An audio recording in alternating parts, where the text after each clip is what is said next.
네, 부총리님. 네. 예, 제가 부총리로 부르는 이유를 아실까요?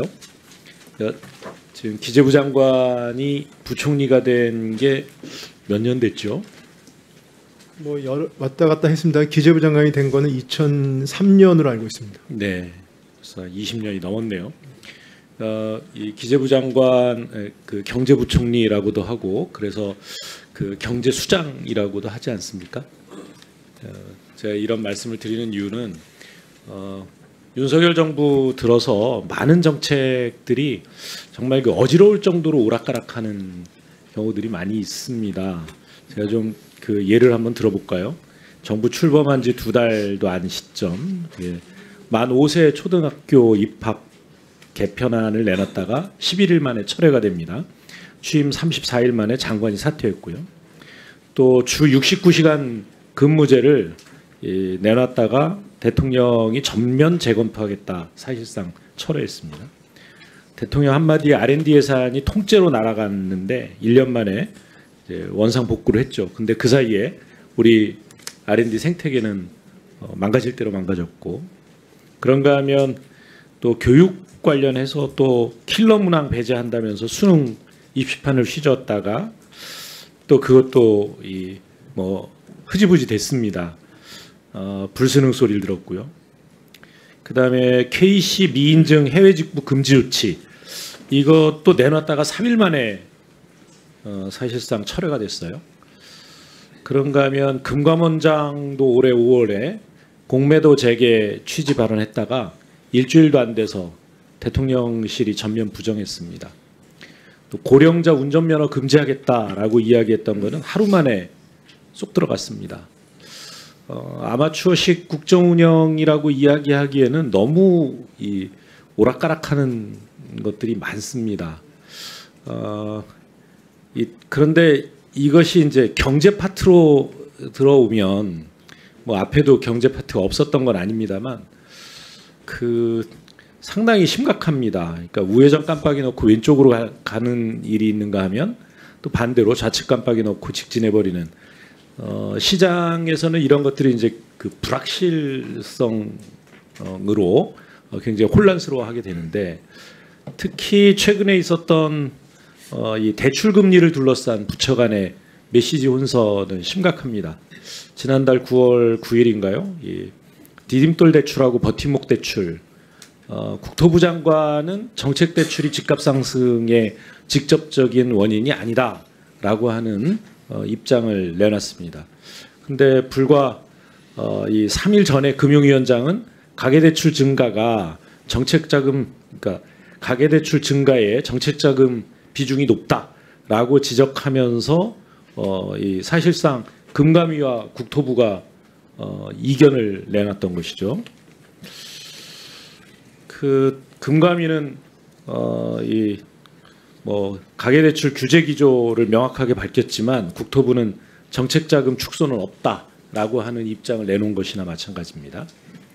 또 지난 8월에는 금감원장이 은행 대출에 개입을 더 세게 해야 되겠다 이런 이야기를 했는데, 한 열흘 정도 있다가 부총리가 직접 금융기관 대출 규제는 자율이 원칙이다라면서 사실상 이제 지마를 한 적도 있어요.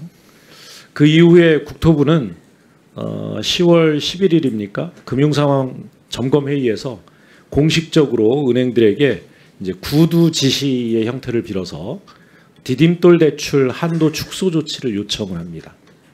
이 요청을 받은 KB국민은행은 즉각 반응을 했습니다. 그래서 14일에 디딤돌 대출 한도 축소 조치를 시행을 했어요.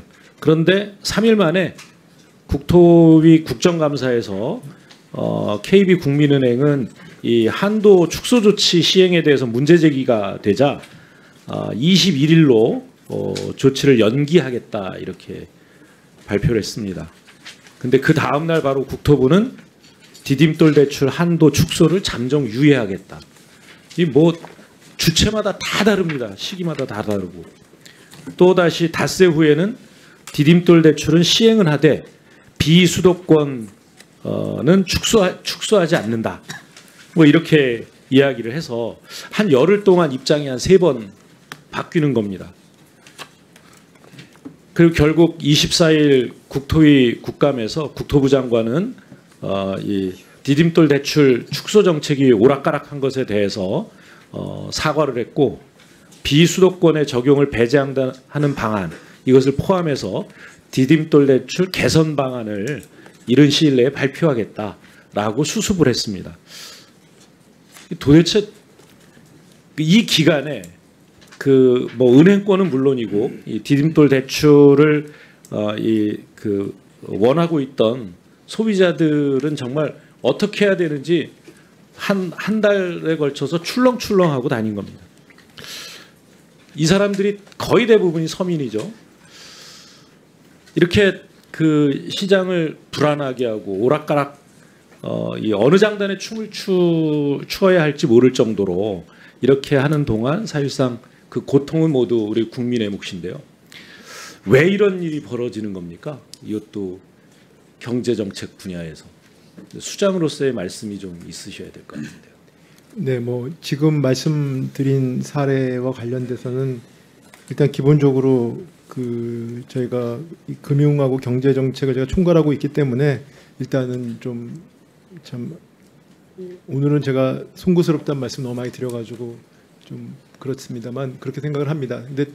근데 지금 의원님 요 케이스는 사실은 그 저희가 가계부채를 관리하는 과정에서 사실은 좀 과도기적으로 나온 거라고 생각합니다. 무슨 말씀이냐면 큰 틀에서 정책대출 자체에 대해서 정책대출에 대한 어떤 관리가 이게 필요하다는 10초밖에 안 남아서 네. 한 말씀 드리겠습니다. 네네.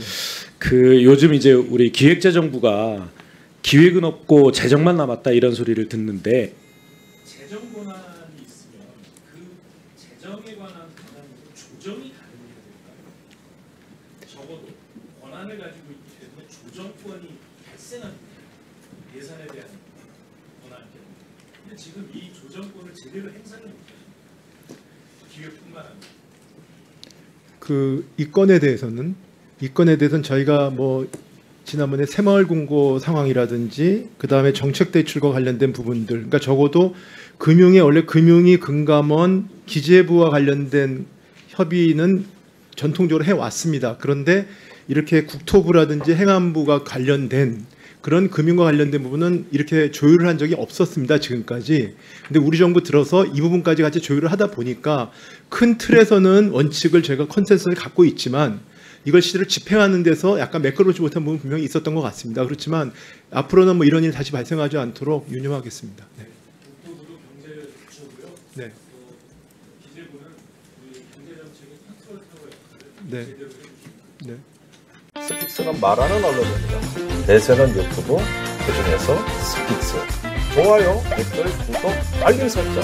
여러분이 저희를 사랑해 주시고 우리가 여러분을 사랑하는 4가지 방법입니다.